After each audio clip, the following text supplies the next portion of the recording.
To the first episode in which हम लोग technical analysis सीखेंगे कि टेक्निकल एनालिसिस क्या होता है और चार्ट रीडिंग कैसे करते हैं। तो before going into the technicals, पहले हम लोग डिस्कस करते हैं कि ये चार्ट बनते भी कैसे हैं, ये क्यों एग्जिस्ट करते हैं। तो होता क्या है कि अभी आप राइट हैंड साइड पे स्क्रीन पे देख सकते हो कि ये एक टिपिकल चार्ट है निफ्टी का। निफ्टी तो बहुत लोगों ने सुना भी होगा। सो निफ्टी का मतलब होता है कि इंडिया की टॉप 50 कंपनीज़ का मिक्सचर। तो ये इंडिया की एक तरीके से टॉप 50 कंपनीज़ कहते हैं। तो Nifty is a combination of 50 companies of India and इसका प्राइस कैसे फ्लक्चुएट करता है ये ग्राफ में अभी राइट हैंड साइड पर आप लोग देख सकते हो। अब ये प्राइस कैसे डिसाइड होता है, ये चलता कैसे क्या होता है। तो फॉर एग्ज़ाम्पल अगर आज निफ्टी 22,000 पे ओपन होता है तो एक 22,000 पे इसकी ओपनिंग होगी और फिर उसके बाद ये ऊपर जाएगा निफ्टी लेट्स से 23,000 तक। तो ये ऊपर तक गया तो ये पूरे दिन भर में 22,000 पे तो ओपन होता है, ख़त्म होता है 23,000 पे और ये अपना हाई एक और लगाता है 24,000 पर और लो लगाता है 21,000 पे। सपोज़ ऐसा हुआ तो उस दिन की कैंडल ऐसी दिखेगी। तो इस चीज़ को कहते हैं कैंडल, एक आसान भाषा में कैंडल। अब कैंडल में ये चीज़ें डिफ़ाइन कैसे होती है, तो एक जो टिपिकल कैंडल होती है उसके दो पार्ट होते हैं। एक होता है बॉडी, इस चीज़ को कहते हैं बॉडी, और एक होता है विक्स जो यहाँ पे इसकी एक तरीके से लाइन, पतली सी थिन लाइन होती है, इस चीज़ को कहते हैं विक। विक से हमें पता चलता है कि हाई कितना गया था और लो कितना गया था उस दिन में या उस ड्यूरेशन में। तो अभी जो हम लोग राइट हैंड साइड पे ग्राफ दिख रहे हैं ये डेली चार्ट है। तो डेली चार्ट मतलब कि ये जो अगर आप इसमें एक कैंडल देख रहे हो, ये पूरी कैंडल एक दिन में बनी थी। तो इसका ओपन इस प्राइस पे हुआ था 12,900 पे, क्लोजिंग हुई थी 12,985 पे, हाई गया था 13,000 का और लो गया था 12,788 का। तो इससे हमें पता चलता है कि ये कितने पे ट्रेड हुआ था सुबह, कितने पे दिन में के एंड में ट्रेड हुआ और हाई कितना गया, लो कितना गया। तो एक ही कैंडल को देख के पता चल जाता है पूरे दिन भर उसमें क्या हुआ। तो इसको कहते हैं कैंडल। अब कैंडल का कलर्स कैसे डिसाइड होता है, ऐसा होता है कि अगर कैंडल बनती है ग्रीन कलर की और दूसरी तरफ एक कैंडल रेड कलर की बनी है,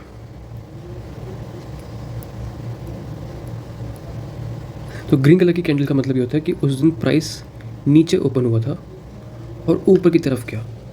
रेड कैंडल मतलब कि प्राइस ऊपर बंद हुआ था और नीचे की तरफ हुआ। तो इस दिन ग्रीन कैंडल है मतलब कि प्राइस ऊपर गया है, रेड कैंडल है तो प्राइस नीचे गया है। कुछ लोग इसको ब्लैक एंड वाइट में रखते हैं कि कैंडल जो है, तो वाइट कैंडल मतलब अप और ब्लैक कैंडल मतलब डाउन। जो भी राइट हैंड साइड पे करा हुआ है यहाँ पे वो मैंने अपनी खुद की इसमें सेटिंग्स बनाई हुई है कि ब्लू मतलब अप और ब्लैक मतलब डाउन। वो मैंने अपना खुद का बनाया हुआ है क्योंकि वो मेरे को सूट करते देखने में। तो इसी प्रकार हर एक स्टॉक, हर एक कंपनी का एक स्टॉक होता है, वो स्टॉक रोज़ ट्रेड होता है एंड रोज़ ट्रेड होने की वजह से हमें उसकी कैंडल दिखती है। एक तो इसे कहते हैं आसान शब्दों में कैंडल स्टिक चार्ट। तो अब आप समझ गए होंगे कैंडल स्टिक चार्ट क्या होता है, जिसमें हम लोग ओपन, हाई, लो और क्लोज सब कुछ देख सके एक ही बार में। तो इसे कुछ लोग कहते हैं OHLC, ओपन, हाई, लो, क्लोज। फिर एक चार्ट और होता है जिसे कहते हैं लाइन चार्ट। मैं राइट हैंड साइड पे आपके लिए लाइन चार्ट अभी लगाता हूँ। लाइन चार्ट अब आपको इसमें दिख रहा होगा। लाइन चार्ट तो बिल्कुल एक लाइन्स है। तो सिंपल एक स्टॉक का प्राइस जो है वो एक लाइन चार्ट में गया और इसमें हमें कुछ ज़्यादा पता नहीं चलता।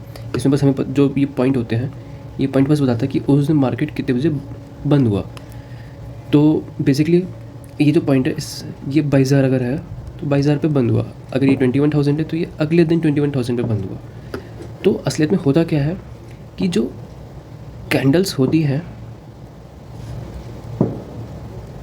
उनके क्लोजिंग प्राइस को जोड़ के लाइन चार्ट बनता है।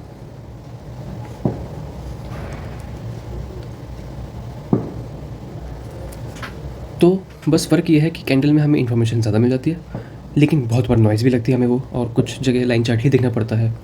जैसे अगर कोई बड़े टाइम के लिए हमें देखना है तो हमें कैंडल में नॉइज़ दिखेगी, तो हमें नॉइज़ नहीं देखनी, हमें इतनी सारी चीज़ें नहीं, हमें बस एक देखना है कि ओवरऑल व्यू क्या था। तो ओवरऑल व्यू के लिए हम लोग देखेंगे लाइन चार्ट।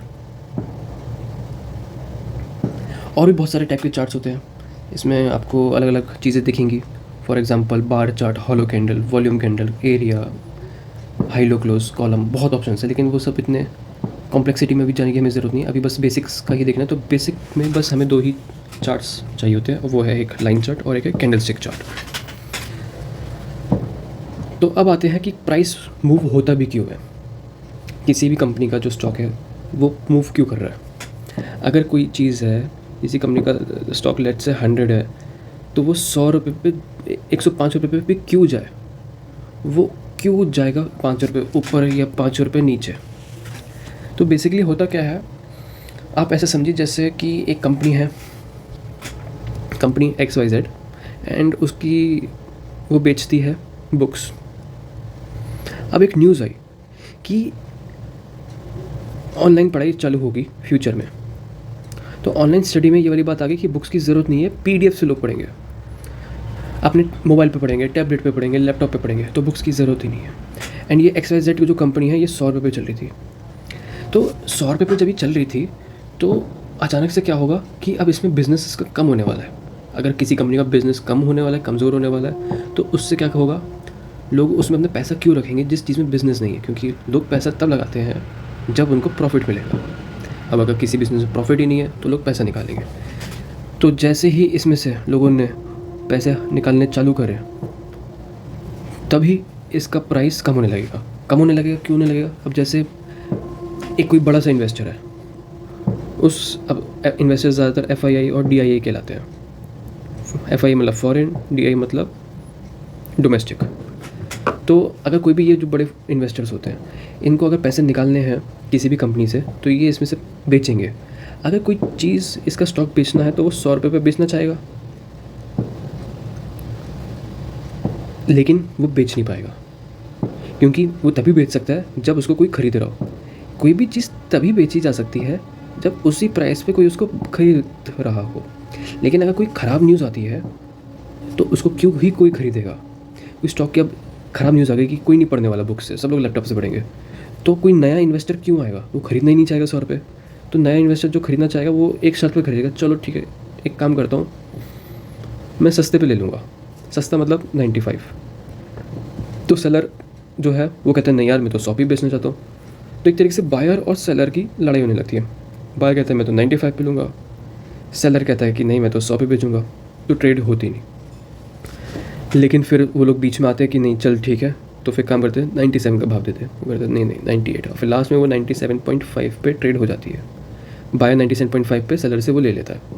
जैसे कि एक तरीके से आप समझिए कि हम लोग जैसे दुकान पे या फिर किसी भी सब्ज़ी वाले से हम लोग जो एक तरीके से सब्ज़ी लेते तो उसमें एक हम लोग मोल भाव करते हैं चीज़ों का, तो यही चीज़ ही है। तो जब इस टाइप की मोल भाव करते हैं बायर और सेलर एक दूसरे से किसी बड़ी न्यूज़ आने पे या कैसे आने पे, तो प्राइस का मूवमेंट होता है। तो जैसे ही 97.5 पे किसी ने ट्रेडिंग करी तो उस स्टॉक का प्राइस 97.5 हो जाएगा। तो तभी 100 से 75 आ गया, 97.5 हो गया। तो ऐसे करके कोई स्टॉक 2.5% एक ही दिन में गिर गया। लेकिन यही चीज़ उल्टी भी होती है। अगर कोई अच्छी न्यूज़ आ जाती है किसी भी चीज़ के बारे में, जैसे कि एक केबल कंपनी है जो केबल बिछाती है, तारें बिछाती है, इंटरनेट की तार बिछाती है। तो जो इंटरनेट की तार बिछाती है, इंटरनेट केबल्स वाली, उसके लिए तो ये वाली न्यूज़ बहुत अच्छी है कि लोग ऑनलाइन पढ़ेंगे तो उसका इंटरनेट यूज़ होगा। तो कैसे होगा, लोग अपना इंटरनेट चाहेंगे, वाईफाई चाहेंगे, वो कैसे होगा, उस सिटी में अंडरग्राउंड केबल्स लगेंगी, इंटरनेट की केबल लगेंगी, तो उसकी डिमांड आएगी। जब केबल की डिमांड आएगी तो यानी कि उसका बिज़नेस बढ़ेगा, और बिज़नेस बढ़ेगा तो यानी कि उस इंटरनेट केबल कंपनी को एक तरीके से मुनाफा होगा। तो अगर उसका प्राइस अगर 100 चल रहा है केबल वाली कंपनी का, और कोई उसमें इन्वेस्टर, बड़ा इन्वेस्टर FII या DII यानी कि डोमेस्टिक इन्वेस्टर या फॉरेन इन्वेस्टर इन्वेस्ट करना चाहता है, वो बाय करना चाहता है, तो वो क्या करेगा, वो बाय के लिए लगा देगा बोलिए 100 रुपये पे। लेकिन तभी क्या होगा, एक जो बेचना चाहता है वो तभी तो खरीद सकता है जब कोई बेचे। तो जो सेलर है वो सेलर कहेगा नहीं ये तो कंपनी अच्छी है, ये तो आगे इसका बहुत अच्छा फ्यूचर है, तो मैं 100 रुपये पे क्यों बेचूँ, मैं तो महंगे पे बेचूँगा। तो मैं तो भाई बेचूँगा 105 पे। फिर इन दोनों के बीच में झगड़ा होता है कि नहीं 102, वो कहते हैं नहीं 103, फिर बाद में 102.5 पे ये लोग मान जाते हैं। तो केबल कंपनी का जो प्राइस है वो 100 रुपये से 102 रुपये 5 पैसे हो गया। तो इस तरीके से कोई कंपनी का प्राइस डाउन जाता है तो किसी कंपनी का प्राइस ऊपर जाता है। तो ऐसे करके मूवमेंट होते हैं और इस तरीके से हमारे ग्राफ बनते हैं। तो पूरे दिन भर में जो भी मूवमेंट हुआ कि कोई माना फिर कोई नहीं माना, फिर कोई माना कोई माना नहीं माना नहीं माना, तो ऐसे करके ग्राफ चलता रहता है और एक एंड हो गया।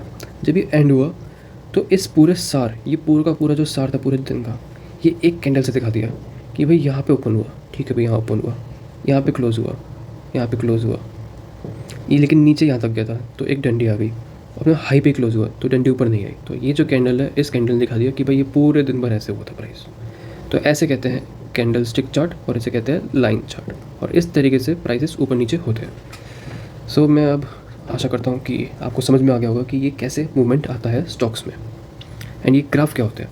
तो आज हमने सीखा कि ये ग्राफ क्या होते हैं, दूसरा ये कैंडल स्टिक चार्ट क्या होता है, हैंड राइटिंग वैसे काफ़ी ख़राब है, तीसरा ये लाइन चार्ट क्या है, एंड चौथा ये मूवमेंट क्यों आता है। सो बेसिकली अब हमें ये पता चल गया है कि ये चार्ट फॉर्म कैसे होता है। तो अब ये वैसे मैं इस वाली वीडियो को छोटा ही रखूँगा ताकि हम लोग नेक्स्ट वीडियो में समझ सकें कि टेक्निकल एनालिसिस क्या होता है। So that's for today and अगली क्लास में मिलते हैं जिसमें हम बात करेंगे थोड़े से बेसिक टेक्निकल एनालिसिस पे। सो सी यू नेक्स्ट टाइम।